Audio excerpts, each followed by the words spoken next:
Coming up next on Win News, Summernats gets off to a smoking start. The RSPCA offers grief counselling for pets. And the UC Capitals all set to take on Bendigo tonight. Across Canberra and its surrounding regions, this is Win News.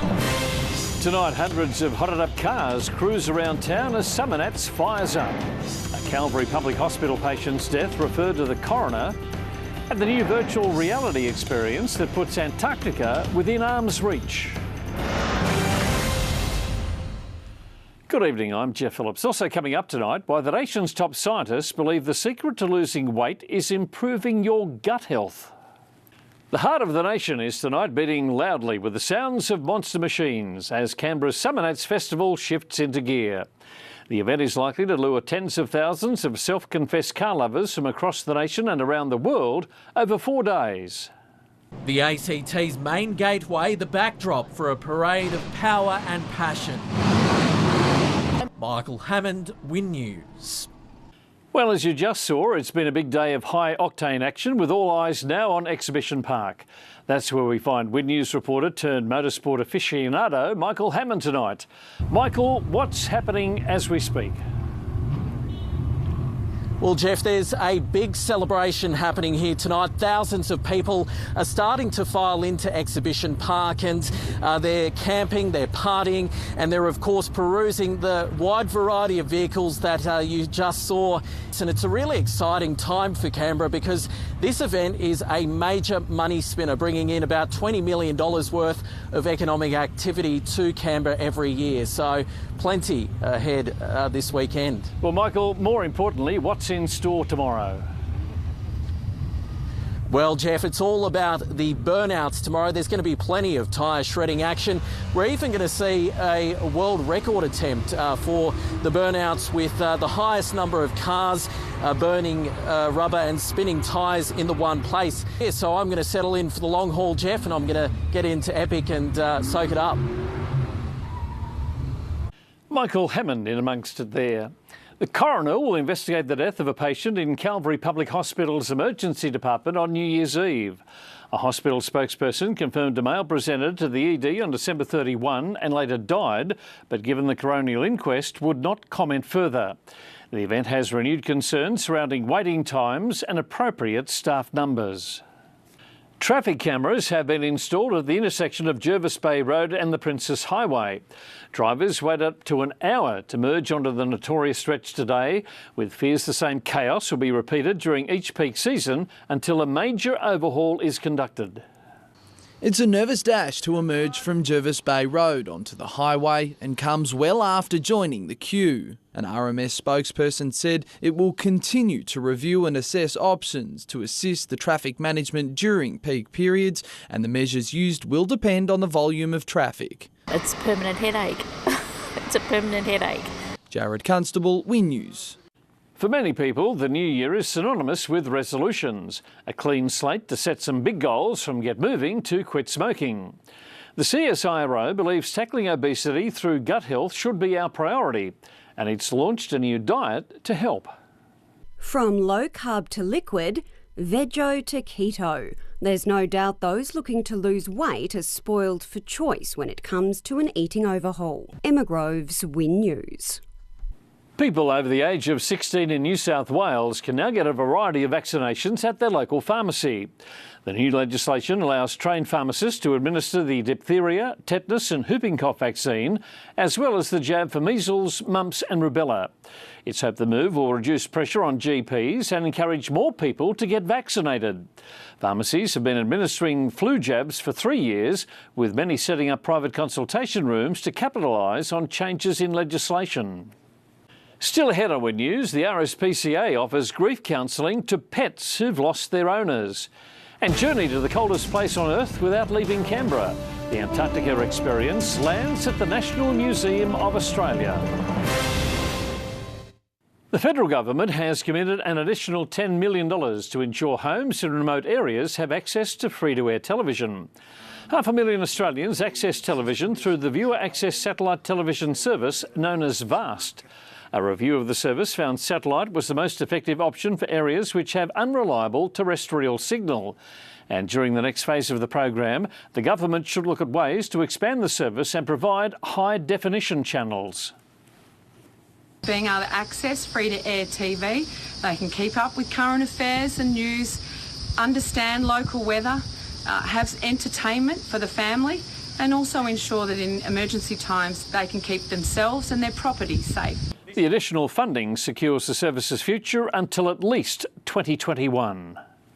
It's a conversation no one wants to have, but which Canberra's RSPCA hopes more of us will. What happens to our pets after we pass on? You mightn't be aware, but the charity is running a program rehoming animals left displaced by the death of their owners. It's offering much-needed hope to grief-stricken creatures, big and small.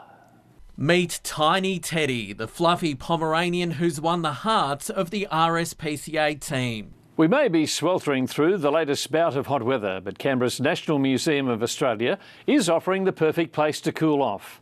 A new groundbreaking virtual reality experience invites visitors to follow in the footsteps of Australian scientists in Antarctica.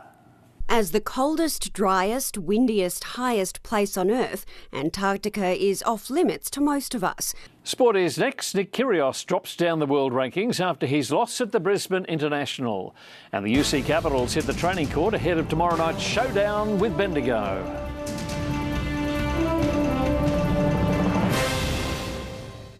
The UC Capitals say they can't afford to underestimate Bendigo when the two sides face off in the WNBL tomorrow night. Bendigo currently sits in 7th, but the Caps say their opponents are better than that, prepared for them to show plenty of spirit as they fight to keep their season alive. On court at the AIS in a bid to escape the Canberra heat. It's a nice environment to be, the courts and facilities are great here. Both players will have a big role to play in the last home game of the regular season.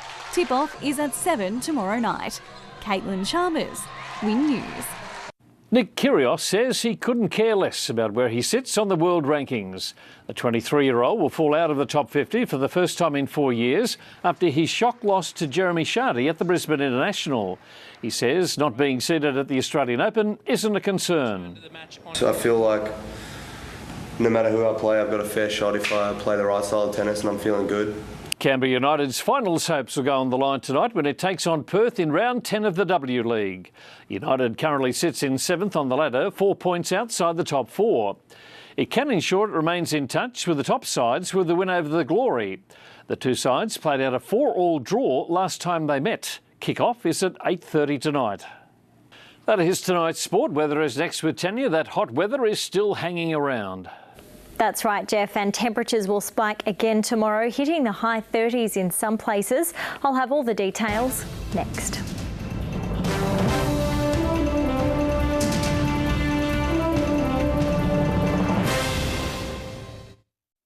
Hello again. Another warm night with temperatures remaining above average as they did throughout the day. Closer to normal on the south coast though. Karen turned her attention skyward to capture this weather snap. Remember, you can email your weather photos through to weather@wintv.com.au. Let's have a look at the details from today. It's quite a humid day along the coast. A top of 28 degrees for Nowra, 26 the high for Ulladulla, while Bega stretched to a top of 25. Winds gusted to 80 kilometres an hour at Thredbo this morning, a top of 28 degrees for Bombala. Looking towards the ACT, the mercury sat around 4 degrees above the January average in Canberra today, 35 the high there, and the same for Gungahlin and Yass. On the satellite, a high pressure system over the Tasman Sea extends a ridge towards southeast Queensland, while a broad trough lies from northwest New South Wales to the southeast of the state. On the synoptic chart, a cold front is forecast to move through the far southwest later tomorrow and then extend through to central parts of New South Wales on Saturday before weakening. Hot air will be dragged across the state with northerly winds ahead of that front, leading to heatwave conditions for some areas.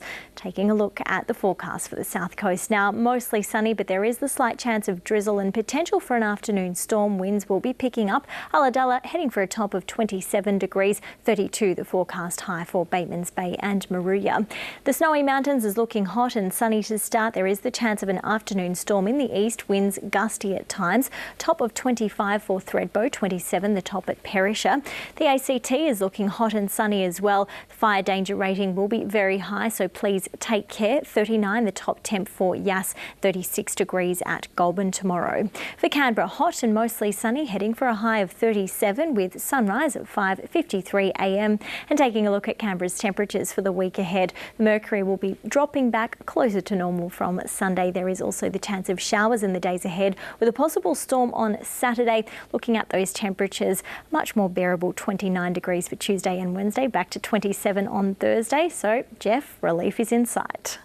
It will be welcome, Tan. Thank you. And that is Win News for Thursday, the 3rd of January. I'm Geoff Phillips. Thanks for your company. Until 6 tomorrow, good night.